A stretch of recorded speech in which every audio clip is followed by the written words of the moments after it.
Bharimata road Phulwadi પાસે દેશી તમંચા સાથે પકડાયેલા ઈસમને તમંચો આપનાર સોનીઓની ચોકબજાર પોલીસે ધરપકડ કરી ગુનાનો ભેદ ઉકેલી નાખ્યો છે। ચોકબજાર સર્વેલન્સ ટીમે દેશી તમંચા સહિત પકડાયેલા એક આરોપીને હથિયાર પૂરા પાડનાર વોન્ટેડ આરોપીની સફળતાપૂર્વક ધરપકડ કરી છે। આરોપી પર આર્મ્સ એક્ટના ગુનાનો આરોપ છે। ગયા અઠવાડિયે ભરીમાતા રોડ ફૂલવાડી રોડ પર વિકાસ અશોકભાઈ ભાર્ગવ નામના ઈસમને દેશી બનાવટના એક તમંચા સહિત પકડવામાં આવ્યો હતો। આ સાથે જ ચોકબજાર પોલીસ સ્ટેશનમાં આ ગુનો દાખલ કરવામાં આવ્યો હતો।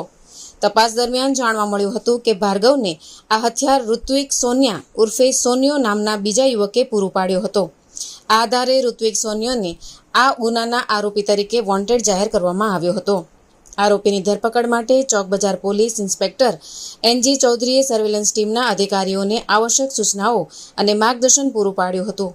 ઇન્સ્પેક્ટરના માર્ગદર્શનમાં સર્વેલન્સ ટીમના head constable Pravinsinh Dipsinhbhai, head constable Ghanshyambhai Gemabhai અને હેડ કોન્સ્ટેબલ પૃથ્વીરાજસિંહ રવજીભાઈએ અલગ અલગ સ્થળોએ તપાસ કરી આરોપી ઋત્વિક સોનિયાની ધરપકડ કરી ગુનાનો ભેદ ઉકેલી નાખ્યો છે।